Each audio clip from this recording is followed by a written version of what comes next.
Well, hey there. Glad you made it. I'm Dime, and I like to play a lot of Dead by Daylight's newest killer, the Cenobite. I'd probably say he's my main killer. Now, there's a lot of videos out there that will tell you a variety of perks you can run on him, and yes, many builds are viable to run on him. Especially this combo in particular seems to be quite popular. Porters and Franklins. Now, I have 4 builds I'd like to share, in which none of them include either of these perks. I'll structure this video in a way that I'd like the information presented to me. I'll give a breakdown for each of these 4 builds first, so you know what they are, and after, if you're interested in seeing them in action, I'll have a match for each of them where I get a 4 kill at Iridescent rank 1. I've also included timestamps for each section, nicely labeled. Now, before I begin, I'd like to remind you to please hit the like and subscribe button, as this is a fairly new channel, and any and all support helps push me closer to my goals. So we have our first build. Very straightforward in terms of killer builds. We have Barbecue and Chili, Hex Ruin, and Hex Undying. The 4th perk slot is a bit more flexible, but I really enjoy running Deadlock here. For ideal add-ons, either run Iridescent Lament configuration plus Torture Pillar, or Engineer's Fang and Larry's Remains. For the most part, the absolute best add-on for Pinhead is the Engineer's Fang. The power bump he gains from this should not be slept on. Though, for this particular combination of perks, Iridescent Lament works wonders. So what is the goal of this build? The idea is to fully lean into slowing down the game, and you do so by forcing the survivors into an obscene amount of side objective, pulling them off gens because they have to respect active chain hunts, and they have to respect Ruin. Then to just kick them while they're down, if they do manage to pop a gen, the next in line is revealed to you and blocked, so you know which part of the map you should be zoning. There's a slight dyssynergy where a block gen won't regress from Ruin, but it's hardly an issue as survivors rarely camp block gens, especially if you're in the area. This build effectively counters gen rushing survivors, which if you play a lot of killer, you know is very frustrating to go against. For the second build, we keep Barbecue and Chili, but we swap out the other 3. So we have our core perks of Barbecue and Chili, save the best for last, and Pop Goes the Weasel. Then a flex perk, I enjoy taking Hex Plaything. So this build is a bit more in your face. Pop and Plaything require you to be getting hooks, and running Save the Best for Last requires you to be thinking about who you are engaging chase with. So generally it's harder, though a more rewarding build. For add-ons, I highly recommend running Engineer's Fang with Larry's Remains. Being able to take out a health state from the Obsession is insanely good for maintaining Save the Best for Last stacks. Generally, you don't want to go for the Obsession, but if they do pick up the Lament, it's likely you'll want to interrupt their solve with your power. So the goal is to end chases fast with Plaything, Save the Best for Last, and Engineer's Fang. Keep Chain Hunt rolling using Barbecue to guess where it's going to spawn next, and Chain Hunt, Plaything, and Pop Goes the Weasel should be enough to keep the game slowed down to a good pace for you. For the third build, it's fairly similar, but don't really have much flex here. We got Barbecue and Chili, Save the Best for Last, and Scourge Hook, Gift of Pain with Thanatophobia. Again, the add-on that you want to run with this is Engineer's Fang, Larry's Remains. They play a huge part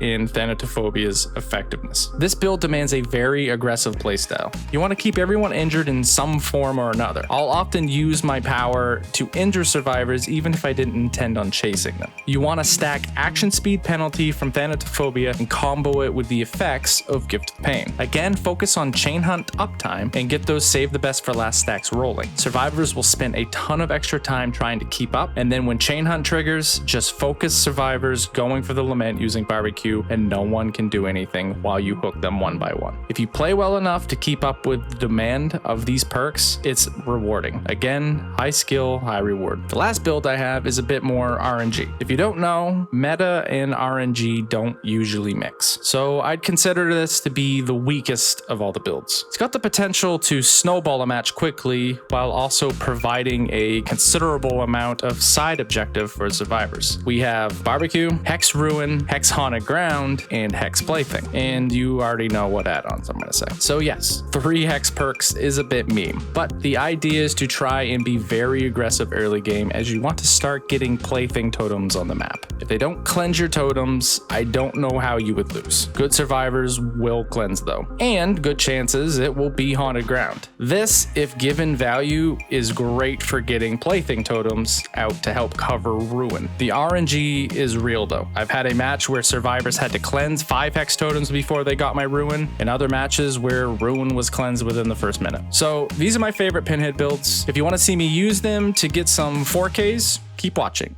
Also, if you like this video, please remember to like and subscribe.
I don't think I could have come closer.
Oh, that confused me.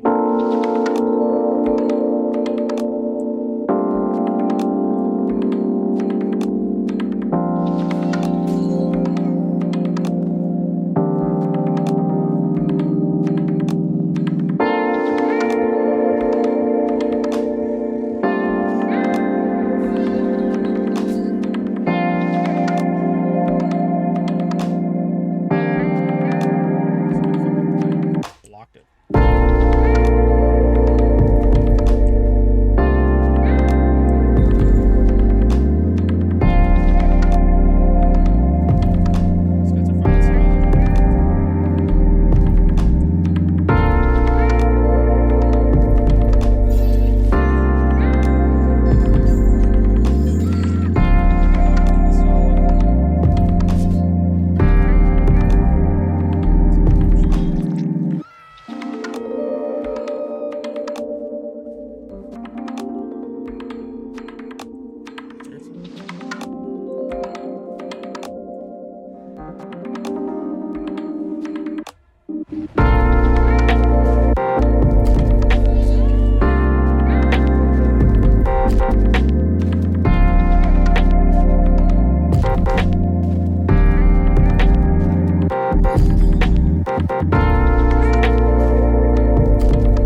Oh my god. There's Rune.